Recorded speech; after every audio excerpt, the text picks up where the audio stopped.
Shalom, everybody. I hope you're still having a good day, wherever and whenever you are. So, still driving, as you can see from my previous video. Wearing the same clothes, I'm in the same car, going down the same highway. And you know what? I'm just feeling it today. I'm just getting a lot of ideas, and I just want to pour them out. I want to pour out the cup, so that way I can refill it again. So, I was thinking, anime, manga, and fantasy books have done more to motivate myself to become better than any self-improvement book, motivational video, or like any speaker has ever done. Let me explain. I use a couple anime and manga for instance. So when these authors are creating these stories, you know, they all have the same idea. They don't even talk to each other, but these shonen animes and shonen mangas, they all have the same overall theme, which is the boy starting from nothing, but yet through sheer grit and willpower becomes something. You know, I'll use and this kind of refers back to a previous video I made about finding your sword. But in every instance of these, you know, anime or manga, something happens to these guys, but it's after months and years of putting in work that their hard work can finally take them where they want to go, where it is that they're trying to go. I use Black Clover, for example. Black Clover is one of my personal favorite shonen animes for this specific reason. You know, the main character, Asta, he's born in a world full of magic, and he does not have any magic. How fucked up is that? You know, you're basically not even classified as human at that point in the setting of this world. And it's set in a medieval time period, or medieval setting. And so, he doesn't give up. Not once, not twice, ever. He never gives up. And to make up for it, you know, the magic he does not have, he rationalizes the thought that, okay, if I can't do magic, let me just work my ass off, get super yoked, get strong, and become something like that. And within the first couple episodes, you know, they have the ceremony where everybody gets their grimoire at the age of 15, and he is humiliated because he does not have it. He doesn't get a grimoire, which further solidifies the fact that he does not have any magic. And I feel like what happens to him happens to all of us in life, where we worked our tails off. We worked in and day out, and to realize that our efforts meant nothing, that we're left with this empty feeling that maybe I am as useless as everybody told me I was.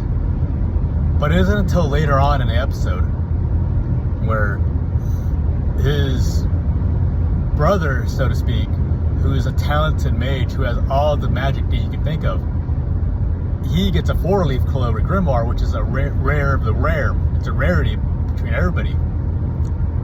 And so, and then there's kind of this guy that sees it and tells himself, all right, I'm gonna steal this grimoire, so that way I can sell it off on the black market. So the episode kind of culminates with his brother Yuno getting trapped and almost getting his grimoire taken away, and only for Asta to show up and try to help him, but for it to fail and be availed. And he further gets this idea reinforced that he's useless, that there's nothing, that there is no use for him. And for a second, he almost gives up. But it's not until his brother, as Yuno, re-solidifies him that you are something, that you are. I see you not only as my brother, but as my rival, someone that I can compete against. And it's that moment where, because Asta had no magic, a 5-leaf grimoire shows up and chooses him as its master. And the magic he has is anti-magic. And only because he has no magic, he can wield it. And that's sort of the theme between all these shows, these stories, is that once you find your sword, that is when the journey begins.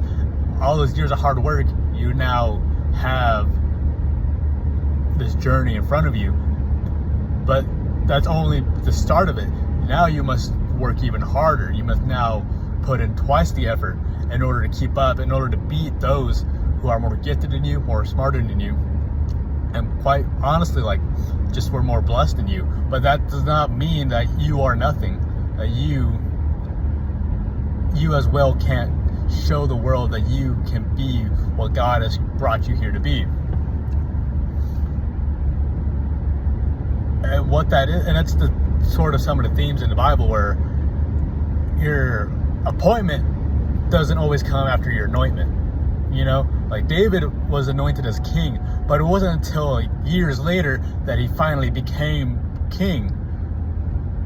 And that's how it is in real life. You know, you'll get this calling to be something, but it isn't until like years of hard work and years of lessons learned that you finally be what God has prepared you to be. You know,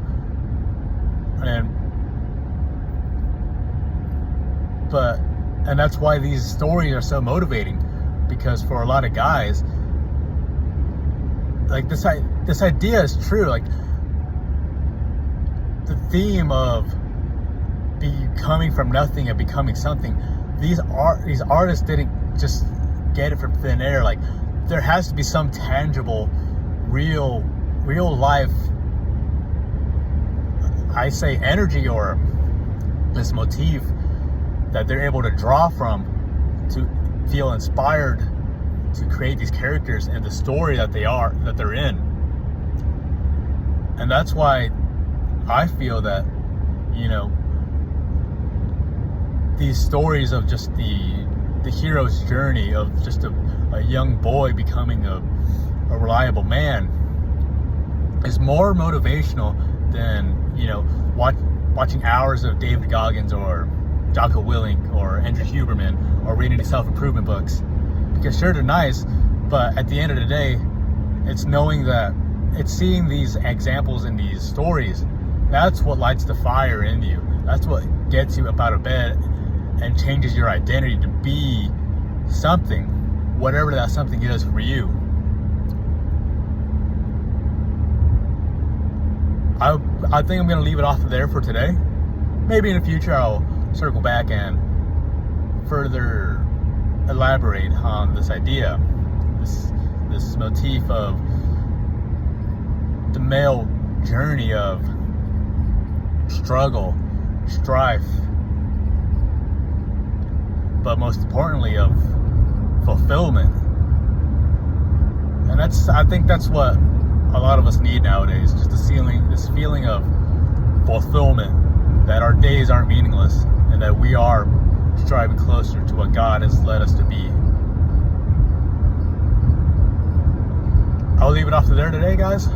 Well, if I don't make another video today, but I hope you have a blessed day wherever and whenever you are. See ya.